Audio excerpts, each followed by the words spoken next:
Olá, pessoal, bem-vindos de volta ao canal Clínica da Mente, Psicanálise Clínica.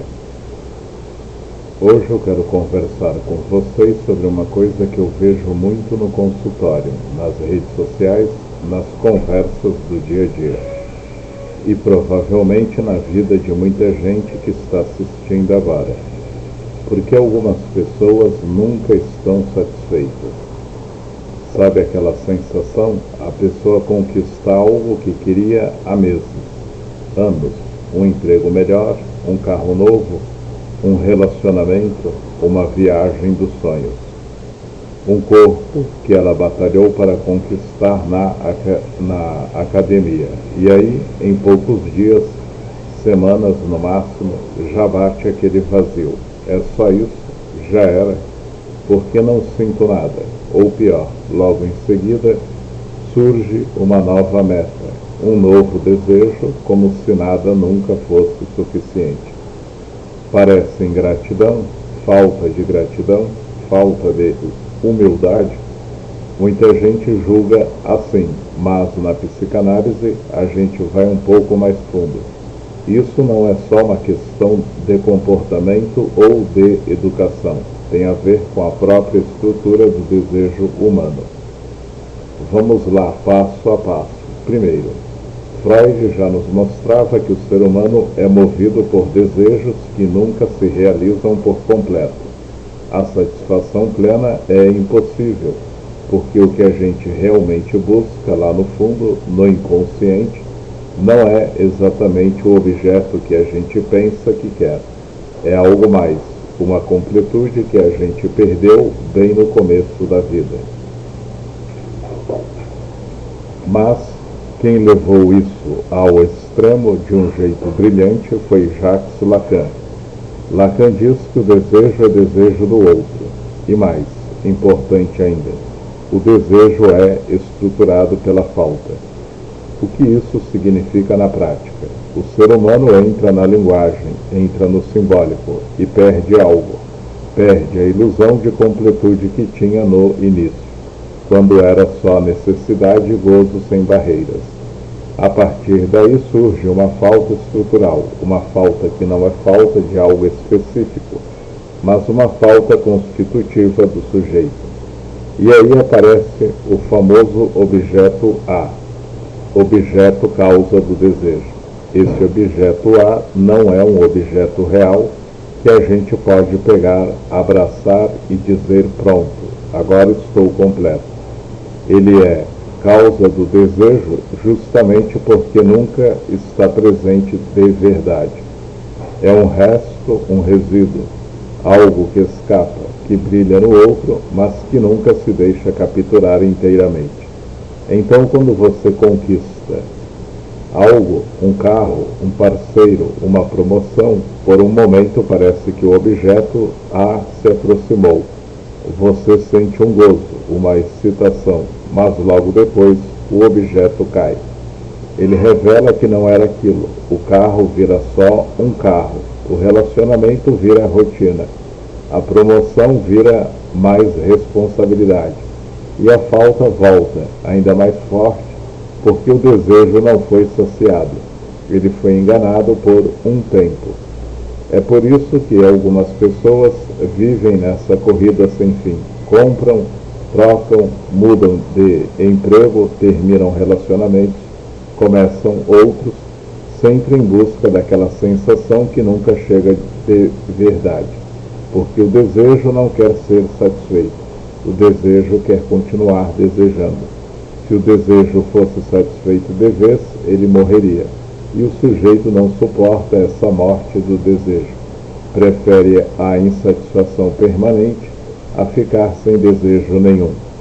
Isso explica muita coisa. O consumismo desenfreado da nossa época. As redes sociais cheias de antes e depois, que nunca param. As pessoas que conquistam tudo e ainda se sentem vazias. É a estrutura do desejo falando mais alto.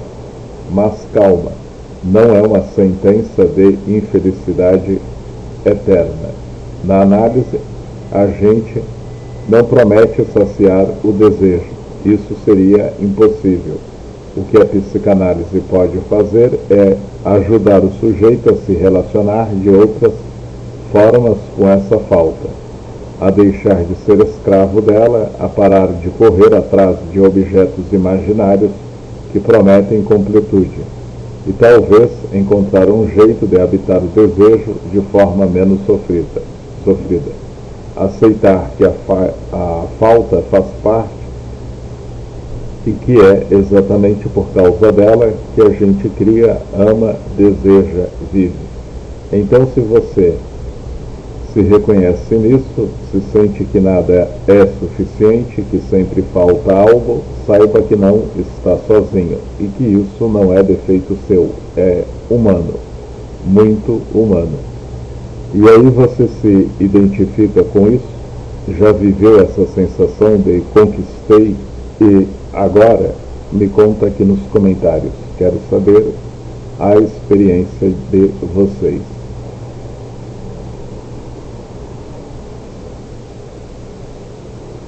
Se você gostou desse papo, dá aquele like, se inscreva no canal, ative o sininho para não perder os próximos vídeos.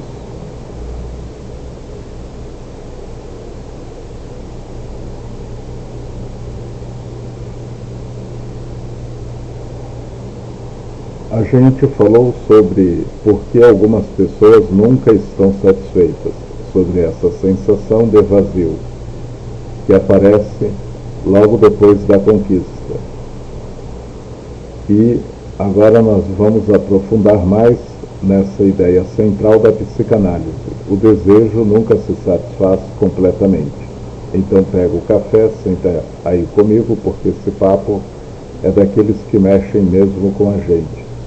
Freud, lá no começo do século XX, já tinha percebido uma coisa muito poderosa sobre o ser humano. Ele falava das pulsões, essas forças internas, quase biológicas, que nos empurram em direção a alguma coisa. A pulsão de vida, Eros, a pulsão de morte, Thanatos, a sexualidade, a agressividade. Tudo isso nos move, nos faz agir, nos faz querer. Mas tem um detalhe crucial que Freud já apontava. A satisfação da pulsão nunca é total. Por quê? Porque a pulsão humana não é igual à necessidade animal. Um animal tem fome, caça, come, fica saciado e pronto. A pulsão se apaga por um tempo. No ser humano não. A gente come, mas depois ainda quer mais sabor, mais textura, mais novidade. A gente faz sexo, mas depois ainda sente falta de algo que não explica. A gente conquista um objetivo, mas o prazer some rápido e surge uma inquietação nova. Freud dizia que sempre resta um resto, um resíduo de insatisfação. Esse resto é o que impede a descarga completa da pulsão. E é exatamente esse resto que mantém o sujeito vivo, desejando, se movimentando. Pensa comigo, se por um milagre você conseguisse satisfazer todas as suas pulsões de uma vez, de forma absoluta e definitiva, o que aconteceria? O desejo morreria, o movimento pararia. Você ficaria numa espécie de nirvana imóvel, sem falta, sem busca, sem vida pulsional. E isso, paradoxalmente, seria a morte psíquica. Freud já intuía que a satisfação total seria o fim do sujeito desejante. Lacan pegou essa ideia e levou para outro patamar. Ele dizia, o desejo é metonímico. Ele desliza de objeto em objeto. Nunca se fixa de verdade e é sempre desejo de outra coisa. Quando você acha que está desejando um carro, na verdade está desejando o reconhecimento que aquele carro representa, o olhar do outro, a completude que você imagina que viria junto. Mas quando chega o carro, o outro não olha do jeito que você fantasiava. Ou o carro vira só um objeto comum e o desejo já deslizou para outra coisa. E aí vem o conceito mais radical de Lacan. O gozo pleno é impossível. Existe o gozo fálico, aquele prazer que a gente conhece, limitado, regulado pelo simbólico. Mas o gozo outro, o gozo absoluto, o gozo sem falta, isso está fora do alcance do sujeito falante. A linguagem nos castrou, nos separou dessa completude mítica. E é bom que seja assim, porque se não fosse, a gente não suportaria.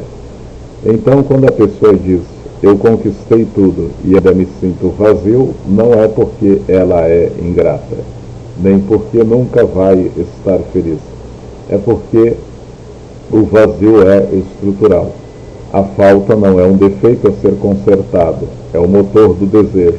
Sem falta, sem desejo, sem vida. Mas tem uma saída possível, e é aí que a psicanálise entra de verdade. Na análise, a gente não promete preencher o buraco, porque isso seria ilusão. O que a gente faz é ajudar o sujeito a atravessar a fantasia que sustenta a ideia de que se eu conquistar X, aí sim vou estar completo. Quando a fantasia cai, o sujeito descobre que pode viver com a falta em vez de ser torturado por ela. Pode desejar sem ser escravo do objeto imaginário. Pode criar, amar, trabalhar, gozar, sabendo que sempre vai restar um resto e que esse resto é o que faz a vida continuar pulsando. É libertador quando a gente entende isso. Deixa de ser uma corrida desesperada atrás da satisfação total e vira um movimento mais sereno, mais criativo. O desejo não some, mas deixa de ser sofrimento puro. Então me diz aí nos comentários, você já sentiu esse resto de insatisfação depois de algo que deveria ter sido perfeito? Já percebeu que quanto mais conquista, mais parece que falta? Ou será que, em algum momento da sua vida, você conseguiu fazer as pazes com essa falta? Conta para mim, porque essas histórias ajudam todo mundo que está assistindo.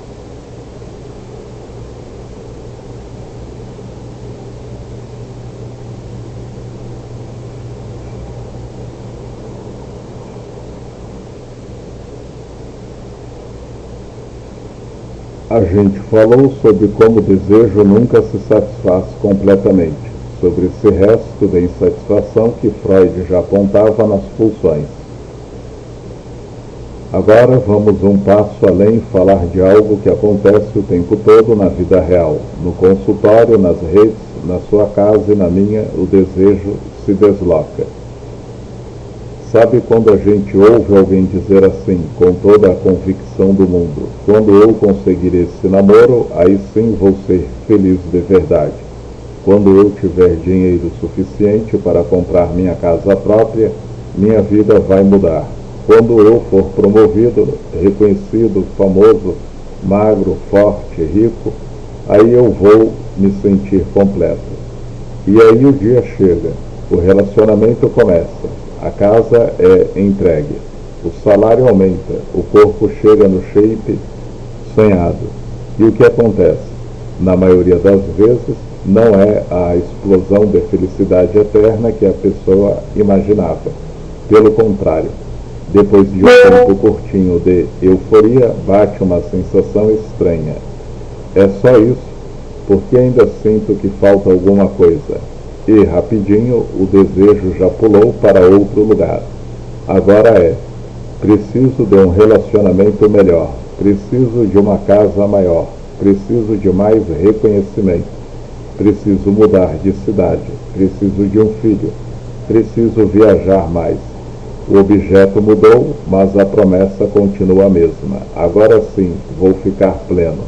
Só que o desejo nunca fica parado. Ele se desloca, ele desliza, ele é metonímico, como Lacan chamava. O que isso quer dizer na prática? O desejo humano não é fixo em um objeto concreto. Ele usa os objetos como degraus, como disfarces, como telas onde projetamos nossa fantasia de completude.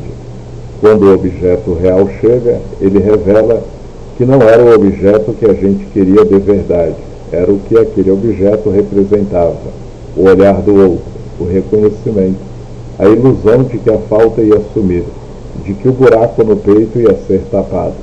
Mas o buraco é estrutural, ele não tapa. Então o desejo, esperto que é, não se deixa enganar por muito tempo. Ele desliza para o próximo objeto, cria uma nova fantasia, faz uma nova promessa. É como se o inconsciente dissesse: não, não era isso, continua procurando. Lá na frente tem algo melhor. Freud já falava de deslocamento na formação dos sonhos e nos sintomas neuróticos. A energia psíquica se desloca de uma representação para outra para escapar da censura. Lacan ampliou isso para o desejo em si. O desejo é sempre desejo de outra coisa. Nunca é desejo desta coisa aqui, agora presente. Ele está sempre apontando para além, para o que falta, para o que ainda não chegou. Isso explica muita coisa dolorosa na vida cotidiana. A pessoa que troca de parceiro toda hora porque nenhum é o certo. Quem vive mudando de emprego ou de carreira, sempre achando que o próximo vai ser o lugar. O consumismo infinito. Compra, usa, enjoa, descarta, compra de novo. As redes sociais cheias de próximo nível. Próximo glow up, próxima meta. Nunca é o nível atual que basta. O desejo se desloca porque ele precisa se deslocar para continuar existindo. Se ele parasse de verdade em um objeto, se realizasse plenamente, ele morreria. E o sujeito não suporta a ideia de um desejo morto. Prefere a insatisfação crônica, a busca incessante, a dor da falta renovada, do que o silêncio absoluto do gozo pleno. Mas aqui vem a parte mais importante que a psicanálise nos oferece como possibilidade de alívio.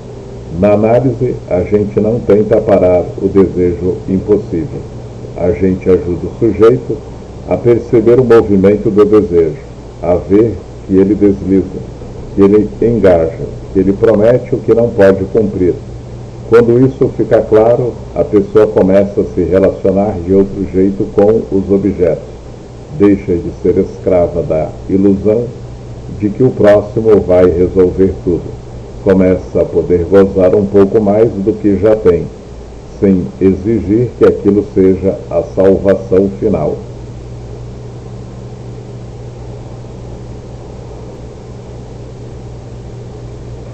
Não é que a insatisfação some, ela não some, mas ela deixa de ser sofrimento puro e vira combustível para a criação, para amor, para a vida, sem a tirania da promessa impossível. Então me conta aqui embaixo, você já viveu esse deslocamento na pele? Já achou que quando chegar X, tudo vai se resolver, e quando chegou o desejo já tinha ido embora para outro lugar? Qual foi o objeto que mais te iludiu até hoje? Suas histórias são importantes porque ajudam quem está assistindo a se sentir menos sozinho nisso.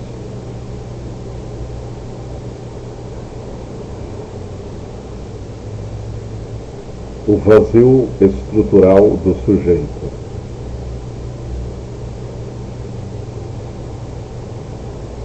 Já falamos sobre como o desejo nunca se satisfaz completamente, sobre esse resto de insatisfação que Freud via nas pulsões. Depois falamos sobre o deslocamento do desejo, como ele desliza de objeto em objeto, sempre prometendo uma completude que nunca entrega. Agora vamos ao cerne da questão, ao que sustenta tudo isso na psicanálise. O vazio estrutural do sujeito. Isso é uma das ideias mais radicais e ao mesmo tempo mais libertadoras da psicanálise. Então respira fundo porque vamos falar de algo que não é confortável, mas que explica muita coisa na nossa vida. Na psicanálise, a gente entende que existe um vazio no coração do sujeito. Não é um vazio acidental, não é um buraco que apareceu porque a vida foi dura, porque faltou amor na infância ou porque a sociedade é cruel. Não, esse vazio é estrutural. Ele faz parte da própria constituição do ser humano enquanto sujeito falante. O que acontece? Quando a criança entra na linguagem, quando começa a falar, a se nomear, a se reconhecer como eu, ela perde algo irrecuperável. Lacan chama isso de castração simbólica. Antes da linguagem, existe uma espécie de gozo bruto, imediato, sem barreiras, sem separação. A criança está imersa no real, no corpo da mãe, sem falta. Mas, ao entrar no simbólico, na linguagem, na lei, na cultura, surge a separação, surge o não, o interdito, o nome do pai, que é a função simbólica da lei. E com isso surge a falta. Essa falta não é falta de algo concreto que a gente possa apontar e dizer é isso que me falta. É uma falta constitutiva. O sujeito é barrado, o sujeito barrado de Lacan. Ele nunca é uno, nunca é completo. Sempre há um resto que escapa, um buraco que não se tapa. E aí vem a grande armadilha da vida. O sujeito tenta preencher esse vazio porque o vazio dói, porque a falta incomoda. Então ele corre atrás de objetos que parecem prometer tapar o buraco. Um relacionamento ideal que vai me fazer sentir inteiro. Dinheiro, status, poder para provar que eu valho. Um corpo perfeito, uma beleza que todo mundo admire, consumo desenfreado, coisas, viagens, experiências novas, aprovação constante dos outros, likes, elogios, reconhecimento, filhos, projetos, sucessos. A lista é infinita. Cada um desses objetos é colocado no lugar do objeto A, aquele resto que causa o desejo, mas que nunca está presente de verdade. Quando o objeto chega por um instante, parece que o vazio diminui, há gozo, há excitação, há alívio. Mas logo o objeto revela sua impotência. Ele é só um objeto. Ele envelhece, ele vira rotina, ele decepciona, ele não cumpre a promessa de completude e o vazio volta, ainda mais insistente, porque agora a ilusão caiu um pouco mais. É por isso que algumas pessoas vivem numa busca eterna. Quanto mais preenchem, mais percebem que o buraco continua. E quanto mais tentam preencher, mais sofrem, porque estão lutando contra algo que não pode ser preenchido. É como tentar encher um balde furado. Quanto mais você coloca água, mais ela escorre e mais desesperado você fica. Mas aqui entra a virada psicanalítica, o que diferencia a análise de qualquer autoajuda ou promessa de felicidade plena. A psicanálise não promete preencher o vazio. Isso seria mentira, seria mais uma fantasia. O que a análise pode fazer é ajudar o sujeito a enfrentar esse vazio, a atravessar as fantasias que o mascaram, a deixar de ser escravo da ilusão de completude. Quando isso acontece, o vazio não desaparece, ele continua lá, porque é estrutural. Mas ele deixa de ser um tormento insuportável. Ele vira o lugar de onde surge a criação, o desejo autêntico, o amor possível, o gozo que não depende de tapar o buraco. O sujeito descobre que pode viver com a falta, em vez de contra ela. Pode desejar sem exigir que o desejo acabe. Pode amar sem exigir que o outro seja a salvação. Pode criar sem precisar provar que é alguém. É uma posição muito mais livre, embora paradoxal. Aceitar a incompletude é o que permite uma vida menos sofrida. Então, se você está aí assistindo e pensando, é exatamente isso que eu sinto, esse vazio que nada tapa, saiba que não é defeito seu, não é fraqueza, não é falta de gratidão. É a condição humana, é reconhecer, e reconhecer isso já é o primeiro passo para não ser mais torturado por ele.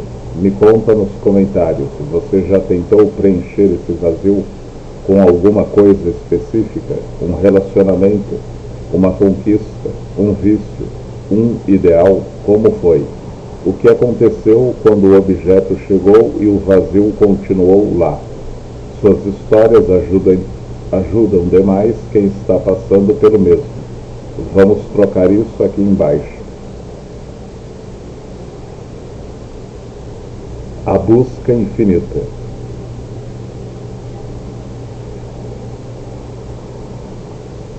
Já falamos sobre o desejo que nunca se satisfaz por completo, sobre como ele se desloca de objeto em objeto, e sobre o vazio estrutural que faz parte da nossa constituição como sujeitos falantes.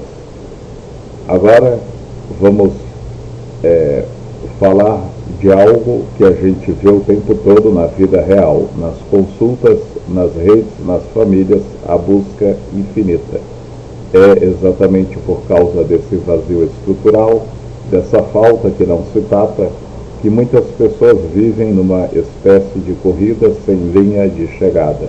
Elas não param, elas não descansam, elas não conseguem dizer chega, estou bem aqui.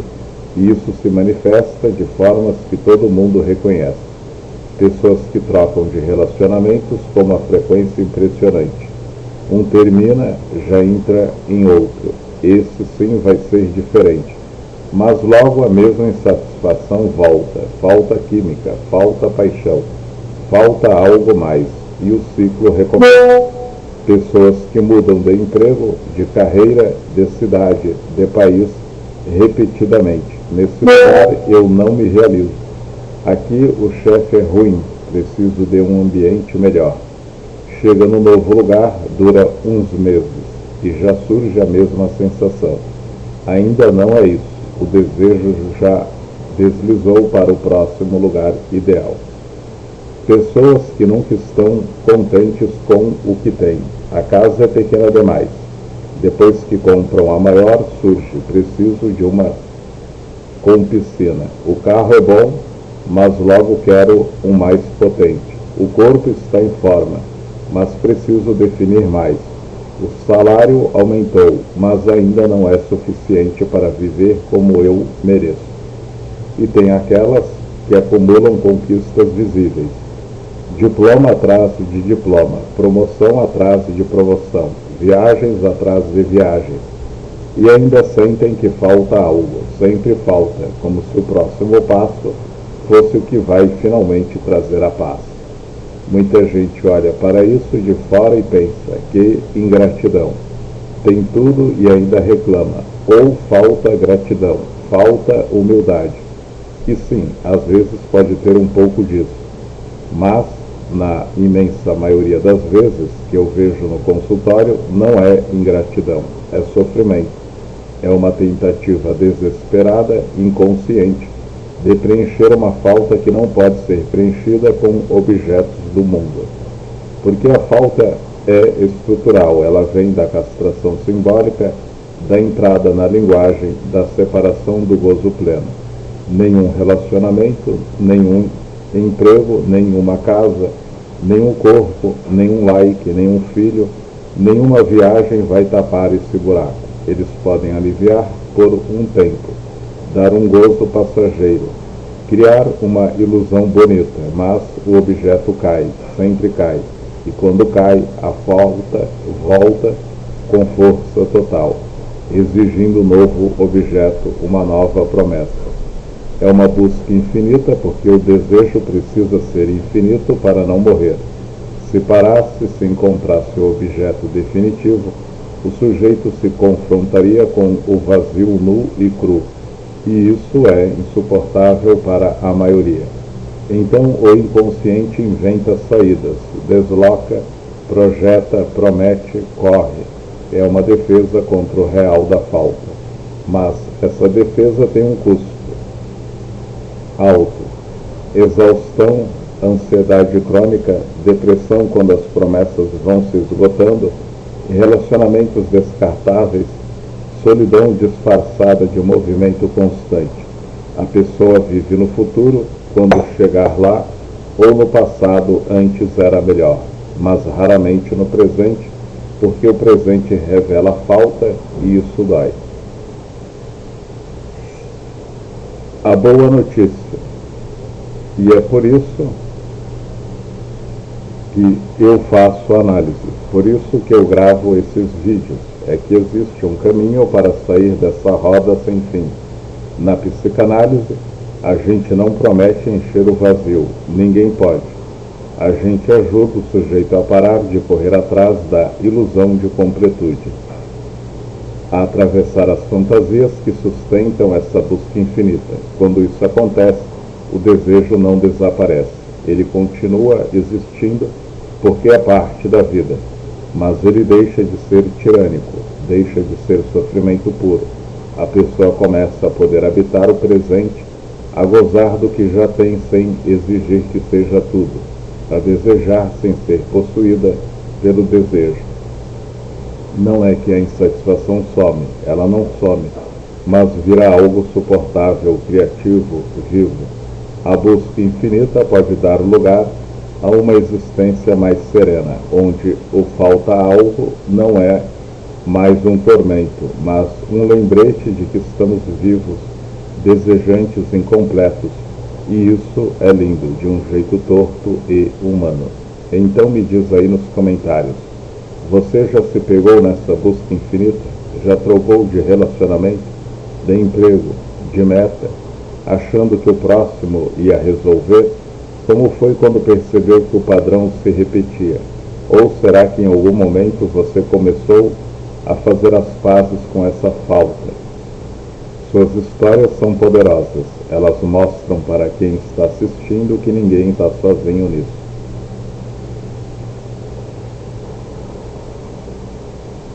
A sociedade da insatisfação.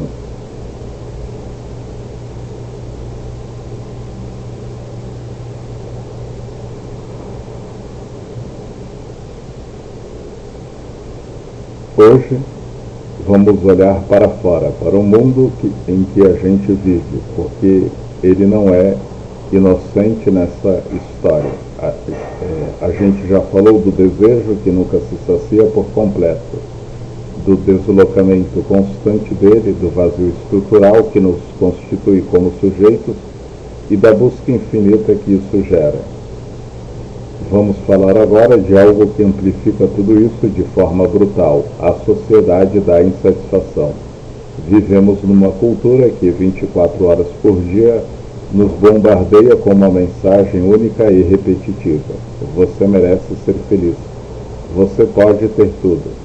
Realiza-se completamente. Seja a melhor versão de si mesmo. Alcance o sucesso. Tenha mais dinheiro, mais status, mais experiências, mais likes, mais corpo, mais viagens, mais amor, mais tudo. As redes sociais, a publicidade, os influenciadores, os coaches, os filmes, as séries, os anúncios, tudo conspira para criar uma narrativa. A felicidade é um estado permanente, acessível, comprável, conquistável. Se você ainda não chegou lá, é porque falta algo em você. Falta esforço, falta insight, falta estratégia, falta produto X ou curso Y. E aí surge a armadilha perfeita. Quanto mais a sociedade promete que a falta pode ser eliminada, mais dolorosa fica a falta que já existia, porque a psicanálise nos lembra de uma verdade incômoda, que ninguém quer ouvir no feed do Instagram. A vida não é completa. O desejo humano não encontra uma satisfação definitiva. A falta é estrutural e ela não vai embora. Nenhum relacionamento, por mais perfeito que pareça no começo, vai tapar o buraco. Nenhum emprego dos sonhos vai te fazer sentir cheio para sempre. Nenhum corpo esculpido, nenhuma conta bancária gorda, nenhuma viagem inesquecível, Nenhum filho lindo, nenhum like em massa vai trazer a completude prometida, porque a completude não existe no registro simbólico onde a gente vive. O que a sociedade contemporânea faz é transformar essa falta estrutural em falta imaginária. Se você tivesse isso, que ainda não tem, aí sim você estaria inteiro, e aí o sujeito entra na roda, corre atrás, conquista, descobre que não era, corre atrás de novo. O capitalismo tardio adora isso. Ele precisa de consumidores eternamente insatisfeitos. Quanto mais você sente que falta, mais você compra, mais você troca, mais você consome conteúdo motivacional, mais você investe em melhorar.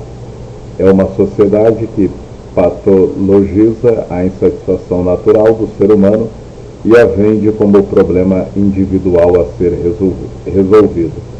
Você está infeliz? Então compre isso, faça isso, seja isso. E quando não resolve, porque não pode resolver, a culpa volta para você. Você não tentou o suficiente.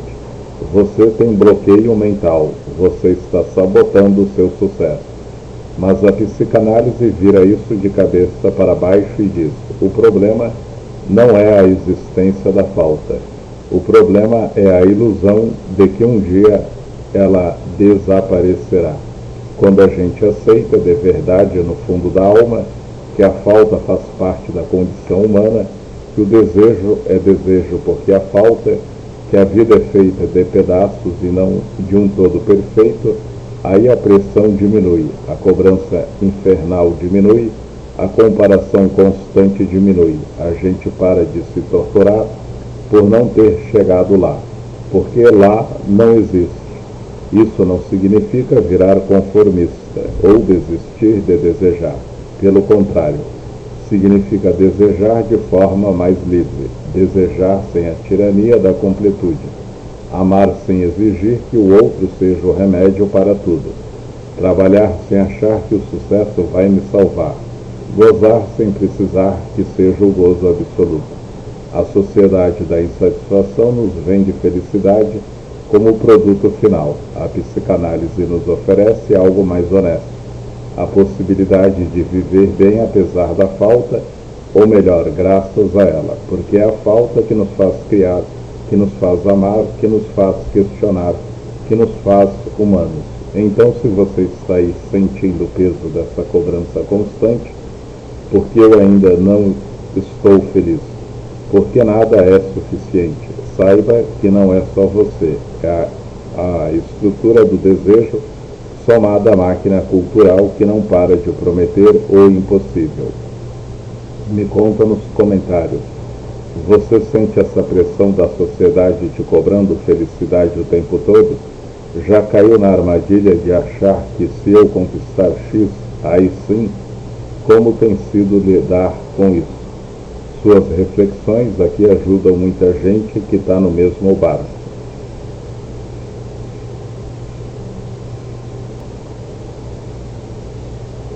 O que a psicanálise propõe?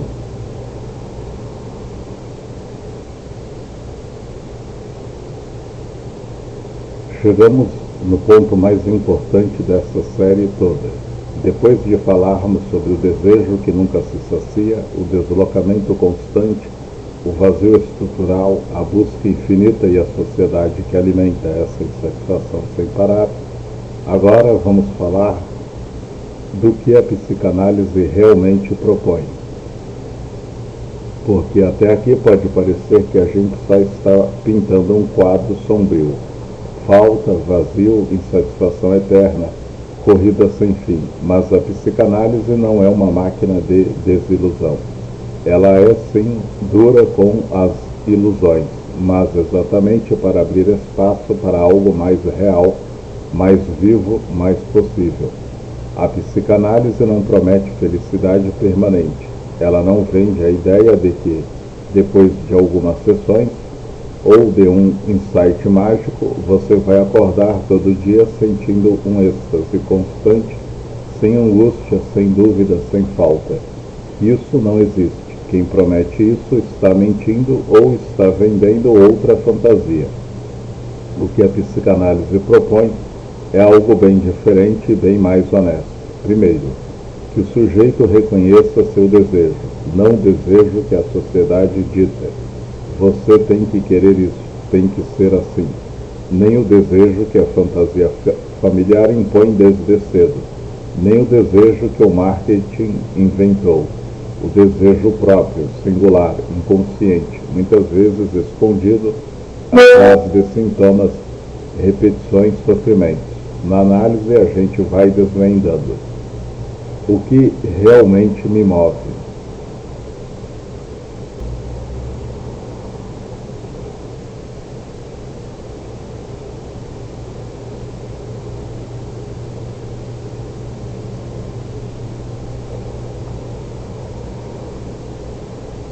O que eu desejo de verdade, além das promessas prontas.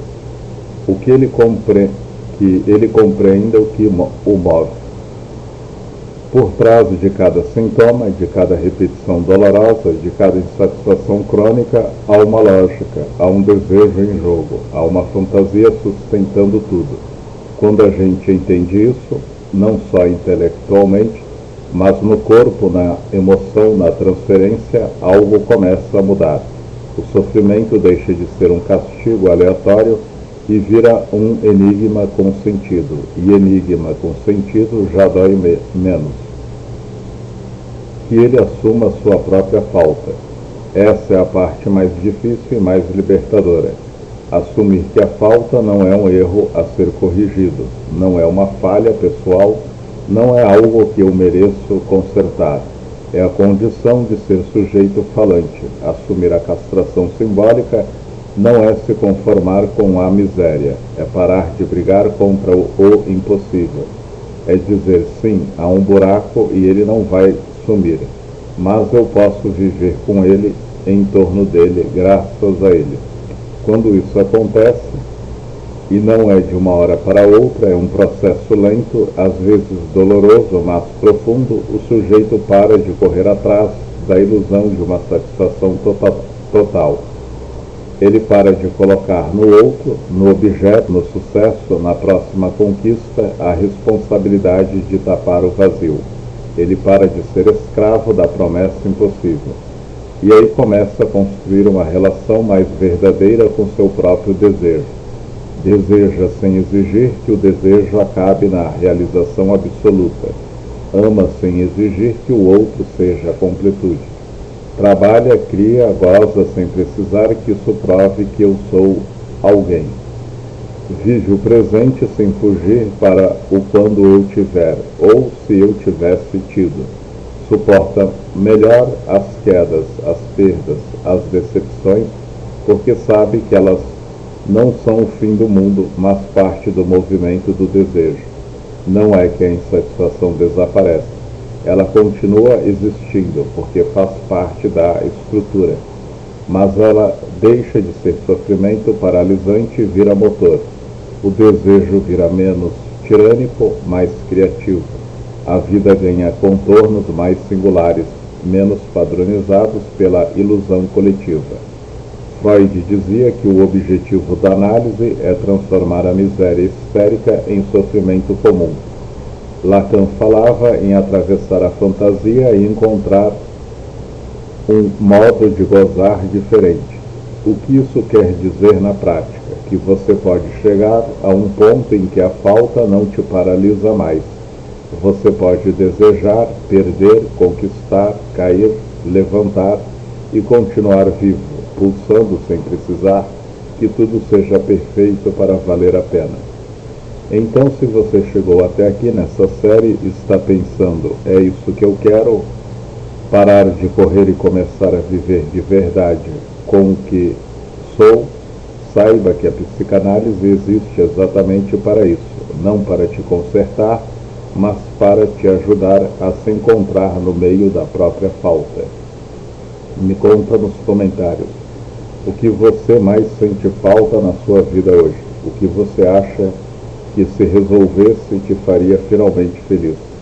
E, olhando para trás, já percebeu alguma ilusão que você largou ou que ainda está segurando firme? Essas trocas aqui são valiosas, elas mostram que ninguém está sozinho nessa.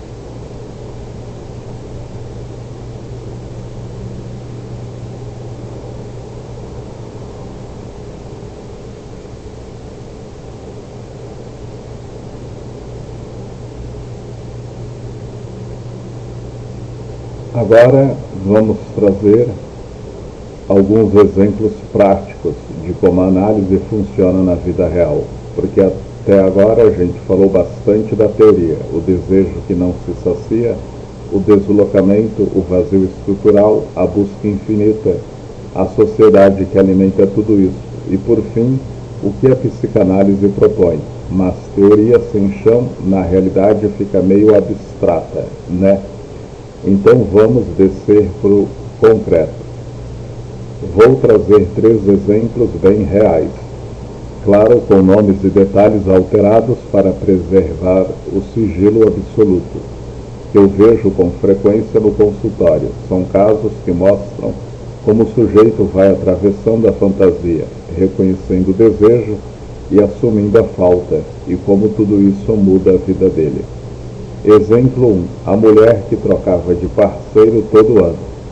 Ela chegava dizendo: doutor, eu não consigo ficar com ninguém mais de 1 ano. No começo é perfeito.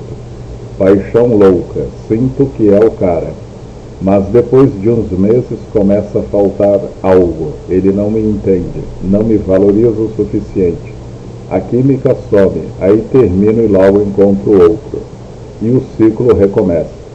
Na análise, fomos vendo que, desde pequena, ela tinha uma fantasia muito forte. Se eu encontrar o homem certo, ele vai me completar, vai me dar o amor que minha mãe nunca deu de verdade. Cada novo parceiro era colocado no lugar desse homem ideal, que taparia o vazio deixado na infância.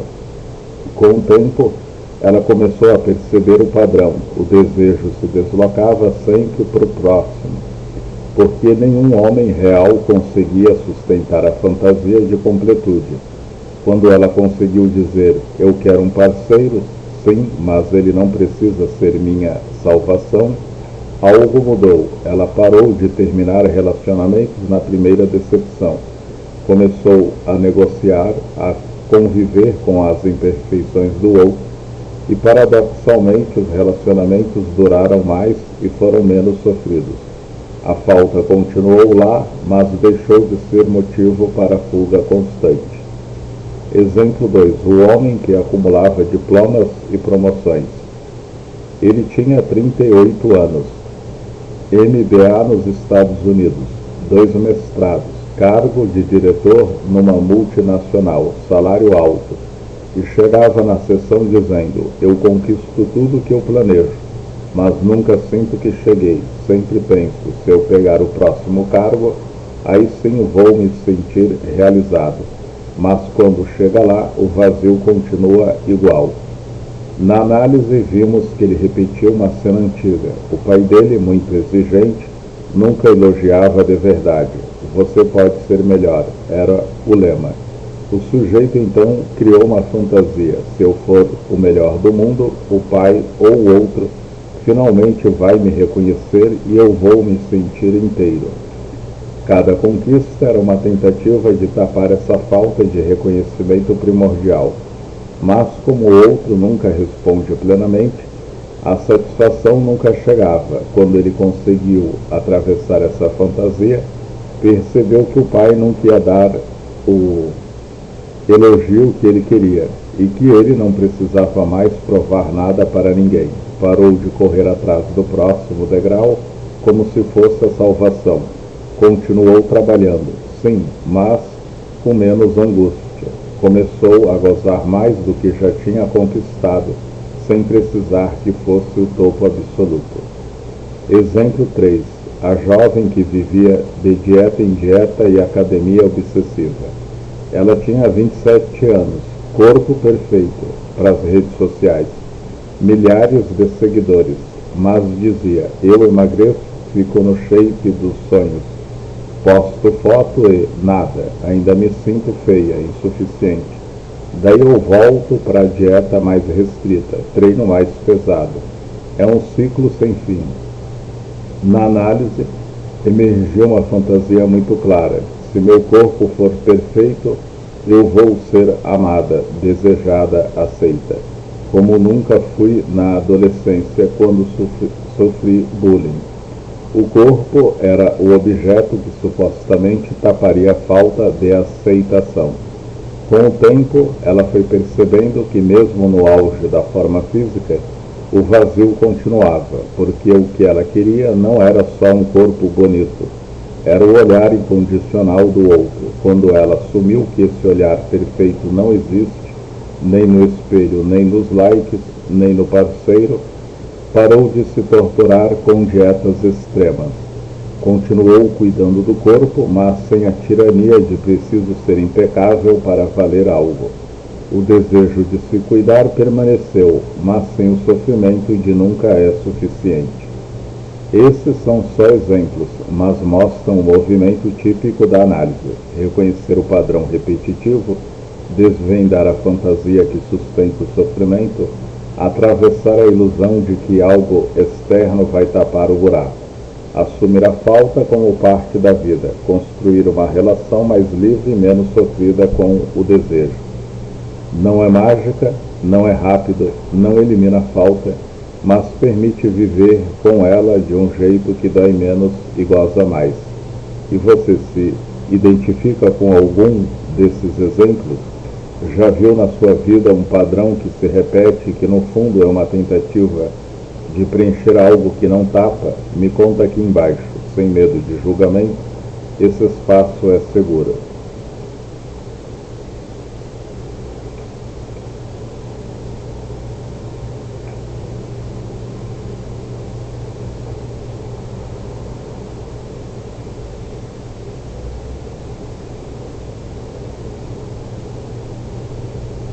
Exemplos de sonhos na análise. Sonhos são um dos materiais mais ricos e poderosos que a gente trabalha na psicanálise. Freud chamava o sonho de via régia para o inconsciente. Por quê? Porque no sonho o desejo inconsciente se distancia, se censura, se transforma em imagens, mas deixa pistas. Na análise a gente não interpreta o sonho como um código secreto que revela o futuro ou uma mensagem direta. A gente usa o sonho como ponto de partida para o associativo livre, o que o sonho evoca no sujeito. Que lembranças, sentimentos, palavras vêm à mente. Vou trazer 3 exemplos reais.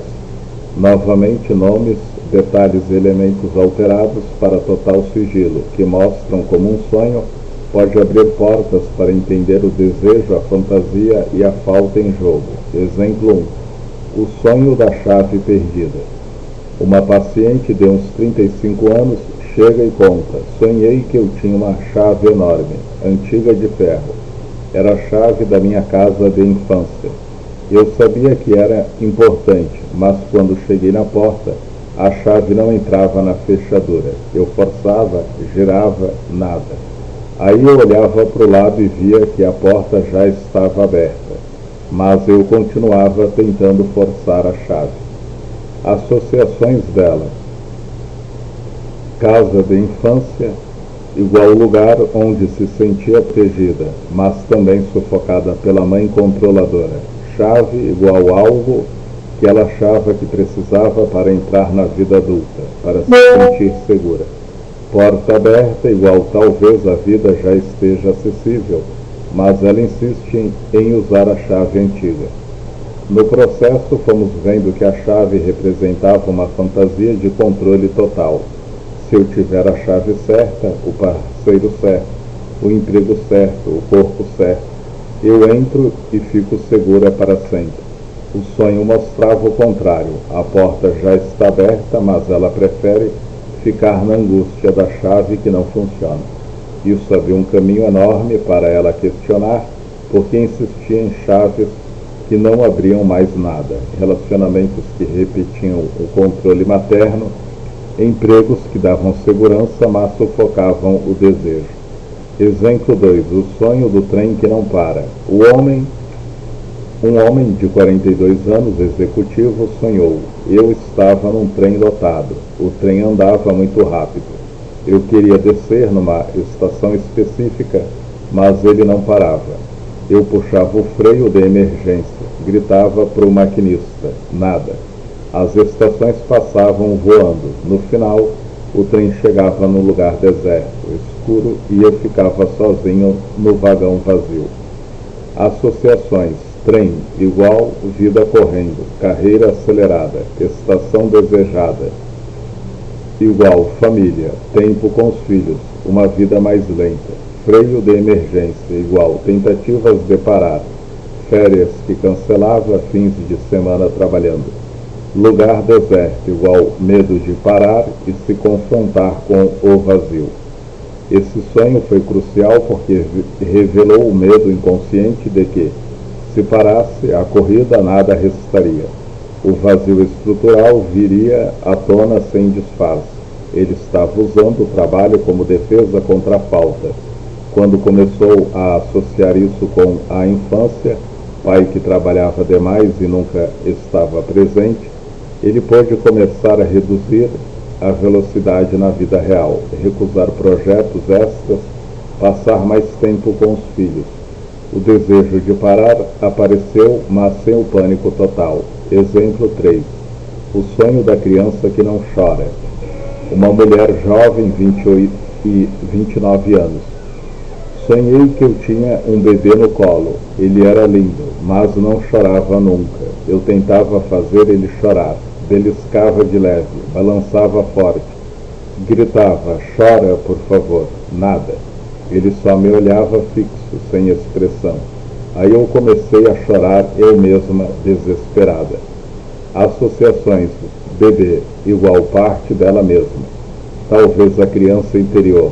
Não chorar igual não expressar necessidade. Não pedir ajuda. Gritar para chorar igual tentativa de forçar emoção de sentir algo forte.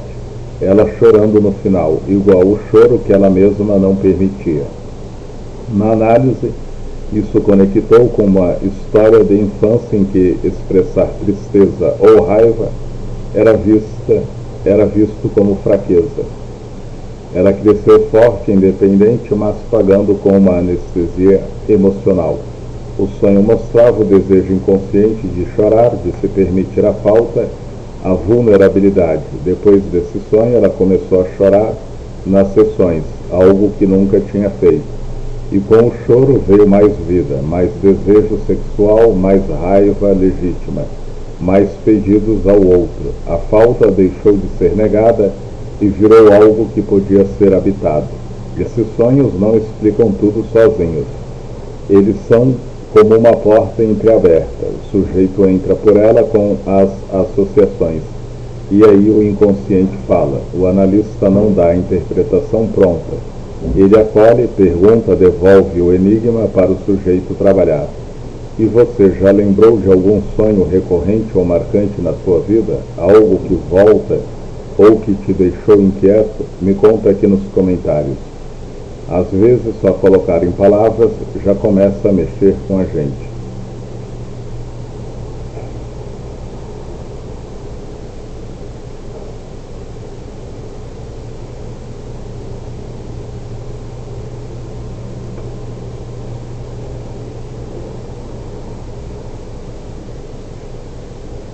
Agora vamos falar de sonhos recorrentes, sonhos que voltam, que se repetem com variações pequenas ou quase idênticos, mês após mês, ano após ano. Na psicanálise, esses sonhos são especialmente valiosos, porque eles apontam para algo que o inconsciente insiste em trabalhar. Freud falava da compulsão à repetição, quando algo traumático ou não elaborado não foi resolvido. O psiquismo tenta dominar isso repetindo, mas de forma disfarçada. Lacan diria que o sonho recorrente toca no real, que não cessa de não se inscrever, algo que retorna sempre no mesmo ponto. Eles não são só ansiedade genérica, são mensagens cifradas do desejo inconsciente. muitas vezes ligados a conflitos não resolvidos, fantasias estruturantes ou defesas que o sujeito mantém há anos. Vou trazer 3 exemplos práticos de sonhos recorrentes que vejo com frequência: detalhes alterados, sigilo preservado, como sempre, para mostrar como eles funcionam na análise. Exemplo 1. O sonho de cair ou estar caindo de um lugar alto. Uma paciente de uns 40 anos sonhava isso desde a adolescência. Ela está no topo de um prédio, uma escada, um penhasco, e de repente escorrega ou o chão some. Ela cai, sente o vento, o pânico, mas nunca chega no chão, acorda antes do impacto. Às vezes varia, cai de avião, de elevador, de uma ponte. Associações que surgiram: medo de perder o controle, sensação de que se eu me soltar eu desmorono, ligado a uma infância com pai ausente e mãe depressiva. Ela precisava ser a forte, a que segura tudo. A queda recorrente era o desejo e o medo de se deixar cair, de não segurar mais o mundo sozinha. Na análise, quando ela começou a associar isso com momentos em que se permitia falhar, pedir ajuda, chorar, não ser perfeita, o sonho mudou. Em vez de cair sozinha, às vezes havia alguém que a segurava, ou ela caía e acordava sem tanto terror. O sonho perdeu força porque o conflito estava sendo elaborado. Ela não precisava mais repetir a defesa de segurar tudo. Exemplo 2. O sonho de estar nu em público ou mal vestido. Um homem de 35 anos sonhava recorrentemente que ia trabalhar, dar palestra, encontrar amigos, e de repente percebia que estava nu ou só de cueca ou com roupas rasgadas. Todo mundo olhava, ria, apontava. Ele tentava se esconder, cobrir, fugir, mas não conseguia. Associações: vergonha profunda de ser visto como fraco, medo de exposição. Vinha de uma família onde o pai humilhava qualquer sinal de vulnerabilidade. Homem não chora. O sonho repetia a cena de ser exposto e julgado, mas também realizava um desejo punitivo. Eu mereço ser visto assim. Na análise, fomos vendo que ele vivia isso na vida real. Se cobria emocionalmente, evitava intimidade, tinha dificuldade de se mostrar no trabalho. Quando começou a falar de suas fragilidades na transferência, comigo no set, o sonho apareceu menos. Numa variação final, ele estava nu, mas ninguém ligava. Ele caminhava tranquilo. A vergonha tinha perdido força porque o sujeito assumiu que ser vulnerável não era o fim do mundo. Exemplo 3. O sonho de perder dentes ou cair dentes. Uma mulher de 28 anos tinha esse sonho desde os 20. Os dentes começam a amolecer, cair um a um. Ela tenta segurar com a mão, mas mais caem. Às vezes sangra, às vezes ela cospe os dentes na pia. Acorda com angústia enorme. Associações clássicas: perda de poder, medo de envelhecer, de perder a atratividade, de não ser mais desejável. No caso dela, ligava com uma separação traumática na adolescência, pai que foi embora, e com relacionamentos onde se sentia descartável.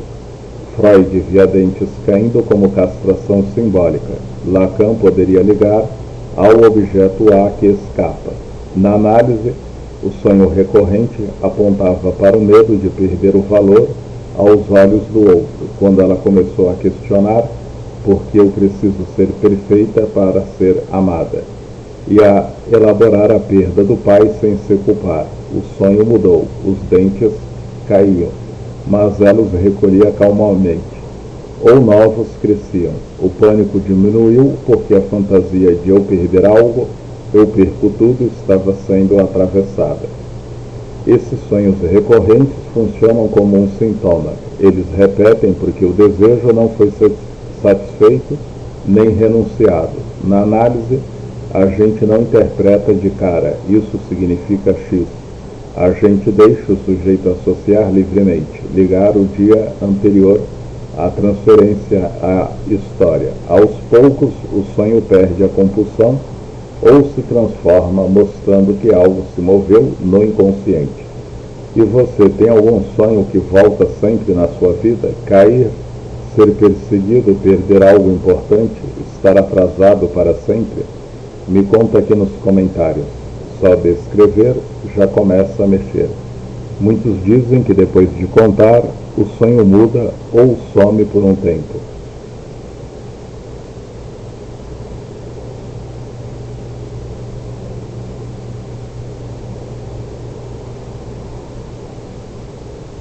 Agora vamos falar de sonho recorrente que aparece com muita frequência no consultório e que deixa muita gente angustiada. Sonhos de perseguição. Sonhos em que alguém ou algo persegue o sonhador. Ele corre desesperado, tenta se esconder, escapar, mas nunca consegue de verdade. Às vezes o perseguidor é uma pessoa conhecida, às vezes um monstro, sombra, animal, policial, ladrão, figura indefinida. O comum é a sensação de ameaça iminente, o coração acelerado, o pavor de ser pego e o mais marcante, quase nunca há um final. O sonho acaba antes do confronto ou acorda-se no pico da angústia. Na psicanálise, sonhos de perseguição não são premonitórios nem só ansiedade. Eles revelam um conflito interno que o sujeito tenta fugir, mas que o inconsciente insiste em trazer de volta. Freud via neles a expressão de desejos reprimidos, muitas vezes agressivos ou sexuais, que voltam como ameaça externa. Lacan poderia ligar ao encontro com o real, com algo que não se simboliza e que retorna na forma de perseguidor. Vou trazer 3 exemplos práticos de sonhos de perseguição que vejo com frequência. Detalhes alterados para sigilo total, mostrando o que eles costumam revelar no processo analítico. Exemplo 1. Perseguido por um homem desconhecido na rua escura. Uma mulher de 32 anos sonhava repetidamente. Ela está andando à noite numa rua vazia. Sente que alguém a segue. Olha para trás e vê um homem de capuz, sem rosto, correndo atrás dela. Ela acelera o passo, entra numa casa, tranca a porta, mas ouve batidas fortes, tenta ligar para alguém. O celular não funciona, acorda suando, coração disparado. Associações que surgiram: medo de ser vista ou invadida emocionalmente.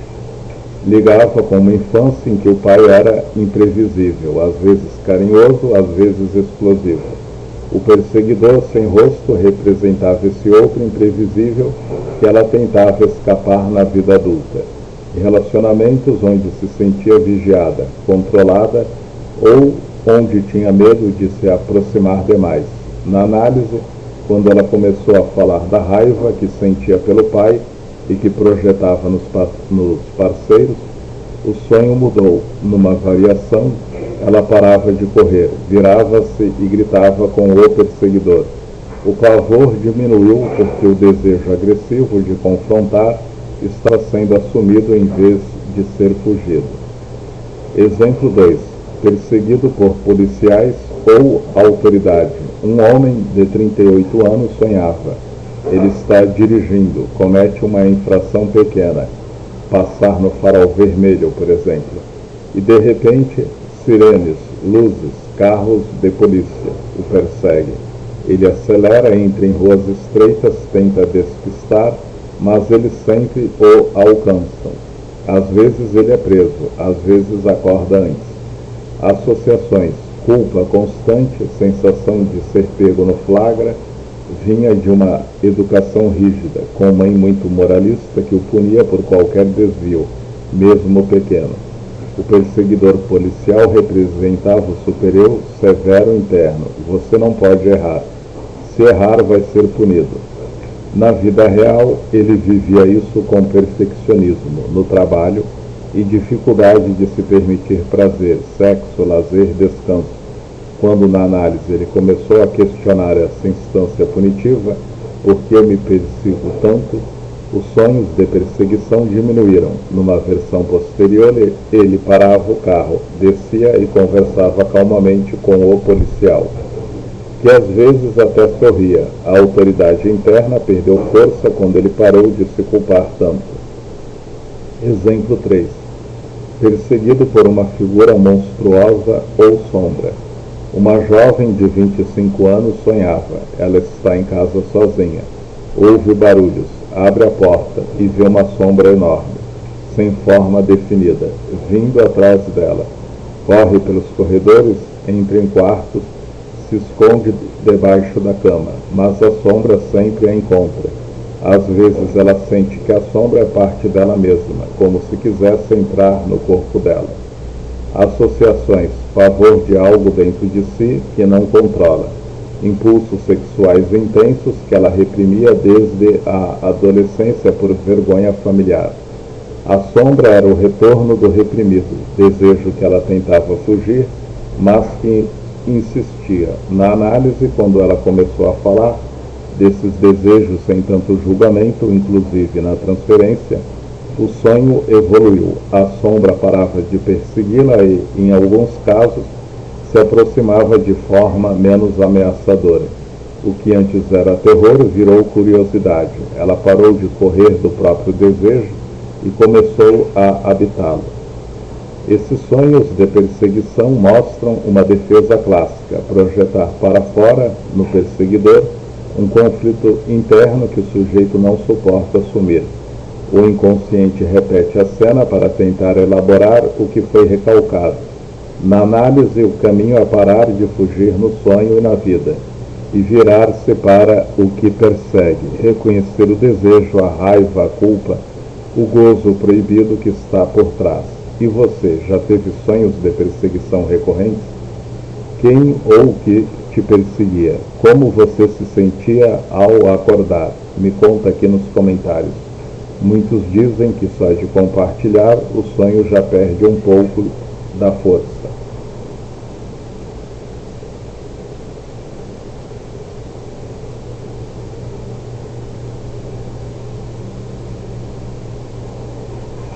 Vamos falar de um tipo de sonho que aparece com frequência no consultório e que costuma gerar muita angústia, confusão e até medo: sonhos de morte simbólica.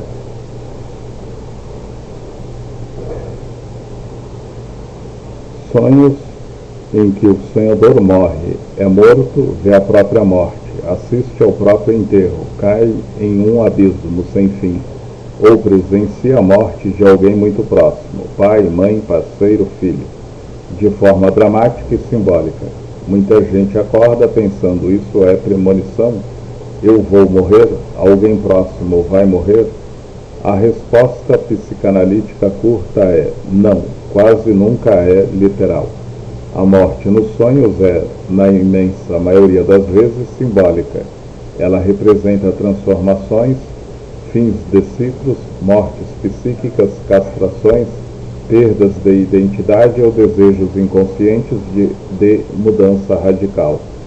Freud já dizia que a morte no sonho não significa a morte real, mas o fim de algo, um modo de ser, uma relação, uma fase da vida. Lacan vai além. A morte simbólica toca no real da falta, no encontro com o impossível de ser completo ou na travessia de uma fantasia que sustentava o desejo, o sujeito. Vou trazer 3 exemplos práticos de sonhos de morte simbólica que vejo com frequência, detalhes alterados para sigilo absoluto, mostrando o que eles costumam revelar no processo analítico. Exemplo 1. O sonho do próprio enterro. Um homem de 45 anos sonhava repetidamente. Ele está deitado em um caixão, vê o próprio rosto pálido, ouve as pessoas chorando ao redor. Família, amigos, colegas de trabalho, sente o caixão sendo baixado na terra. Ele não consegue se mexer, mas está consciente. Acorda com pavor, pensando que é sinal de doença ou fim próximo. Associações que surgiram, sensação de estar enterrado vivo na vida atual. casamento que virou rotina, emprego que ele odeia, mas não larga, papel de provedor responsável, que o sufoca desde que o pai morreu jovem e ele assumiu tudo. O enterro era a morte simbólica do eu forte, que aguenta tudo. Na análise, quando ele começou a elaborar o luto pelo pai, que ele nunca chorou de verdade, e a raiva por ter herdado esse papel, o sonho mudou. Em uma variação, ele saía do caixão, vivo, e as pessoas aplaudiam. O que morreu não foi ele, foi a obrigação de ser perfeito. Depois disso, ele pediu demissão, separou-se amigavelmente e começou a viver de forma mais autêntica. O sonho parou. Exemplo 2. Sonho de cair em um abismo ou ser engolido. Uma mulher de 38 anos sonhava. Ela está caminhando numa trilha. O chão cede. Ela cai num buraco sem fundo. Ou está num carro que despenca de uma ponte. Nunca chega no fundo. Acorda no terror da queda infinita. Associações, medo de perder o chão, de desabar emocionalmente. Ligava com uma infância em que a mãe era instável, depressões graves, idas e vindas de hospitais psiquiátricos. Ela cresceu sendo a adulta da casa, nunca podia desabar. A queda representava o desejo e o pavor de se deixar cair, de não segurar mais tudo sozinha. Na análise, quando ela conseguiu chorar pela primeira vez pela mãe e por si mesma, criança, o sonho evoluiu em vez de cair sozinha.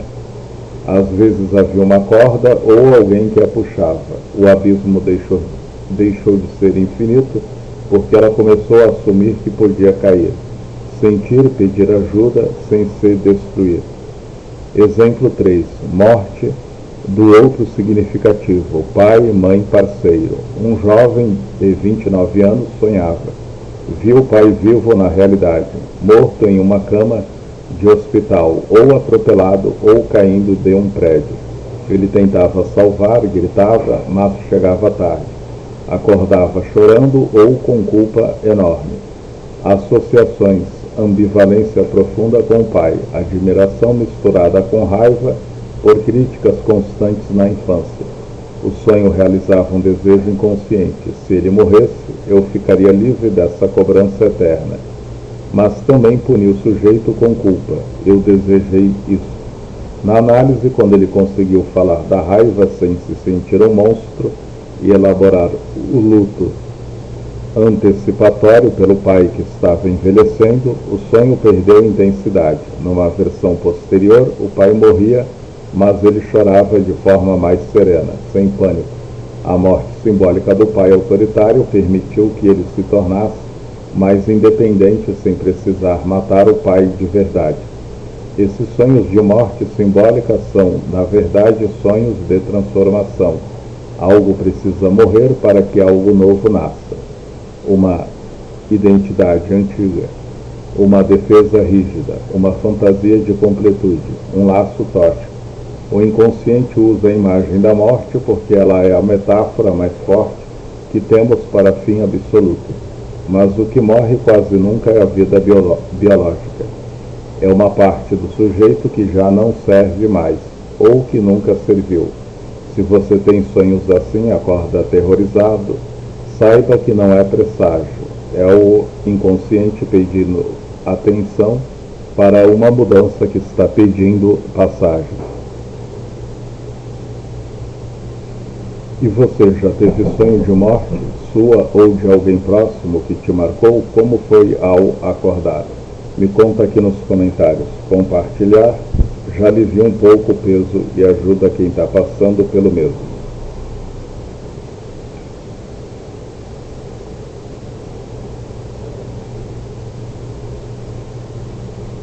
Chegamos ao final dessa série que começou com uma pergunta simples, mas que abriu um caminho enorme, porque algumas pessoas nunca estão satisfeitas. A gente percorreu juntos vários passos, vimos que o desejo nunca se sacia por completo, que ele se desloca de objeto em objeto, que é um vazio estrutural no sujeito, que isso gera uma busca infinita, que a sociedade contemporânea alimenta essa insatisfação como se fosse um defeito a ser consertado.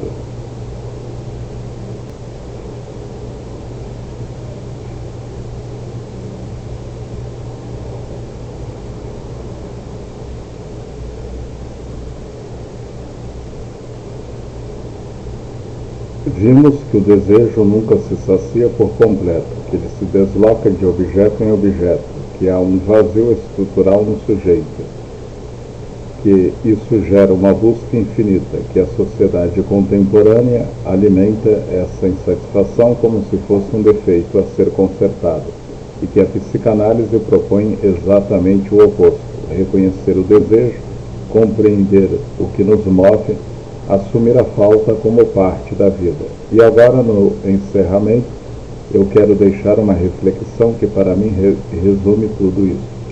Talvez a questão central não seja como eliminar a insatisfação. Talvez a grande pergunta seja outra: o que essa insatisfação revela sobre o nosso desejo? Porque no fundo é o desejo que nos move, é o desejo que nos faz levantar da cama, que nos faz criar, amar, sofrer, buscar, desistir e buscar de novo. Sem desejo, a vida para, e o desejo só existe porque há falta. Uma falta que não se tapa, que não se resolve, que não some com nenhuma conquista. A insatisfação que a gente sente depois de uma conquista, depois de um relacionamento que deveria ser perfeito, depois de um emprego dos sonhos que vira rotina, depois de um corpo que finalmente chegou no shape imaginado. Essa insatisfação não é um erro, ela é um sinal, é o inconsciente dizendo: não era isso que você queria de verdade. Continua procurando, continua desejando. E aí vem o trabalho da psicanálise: não apagar esse sinal, não anestesiar a insatisfação com promessas de felicidade plena, nem culpar o sujeito por não ser grato o suficiente. O trabalho é escutar o que a insatisfação está revelando sobre o desejo singular de cada um, porque esse objeto específico me atrai tanto e depois me decepciona. Porque eu repito mesmo o padrão de relacionamento, de carreira, de consumo. O que eu realmente desejo quando digo que quero ser feliz? Que falta eu estou tentando tapar com o outro, com o sucesso, com o corpo perfeito. Compreender isso é uma das tarefas mais importantes e mais difíceis da psicanálise, porque entender o desejo não significa realizar ele de uma vez por todas. Isso é impossível.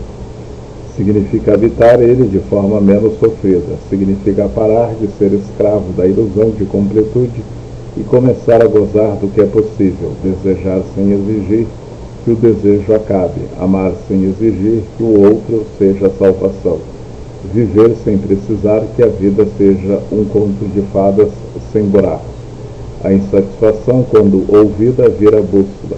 Ela aponta para o desejo autêntico, para o que é singular em cada sujeito, e quando o sujeito começa a seguir essa bússola, em vez de fugir dela ou tentar silenciá-la, algo muda, a vida ganha contornos mais próprios, menos padronizados pelas promessas coletivas. O desejo continua existindo, graças a Deus, porque sem ele não há pulsão de vida, mas deixa de ser puro tormento. Então, se você chegou até aqui nessa série e ainda sente aquele vazio, aquela inquietação, aquela falta algo, não se apresse em querer eliminá-lo. Pergunte a ele: o que você está tentando me mostrar sobre o que eu desejo de verdade? E se quiser explorar isso com calma, com alguém que escute sem julgar, sem prometer milagres, marque uma sessão. O link do WhatsApp está na descrição, como sempre. Eu te recebo de braços abertos, sem pressa. Obrigado por terem acompanhado essa jornada comigo. Foi bonito ver tantos comentários, tantas histórias, tantas identificações. Vocês me mostraram que essa conversa não é só minha, é nossa. Um abraço enorme, sincero, de coração para cada um de vocês. Cuide da sua mente, cuide do seu desejo, porque é ele que te faz vivo. Até o próximo vídeo e que o desejo continue nos movendo, mesmo com toda a falta que ele carrega.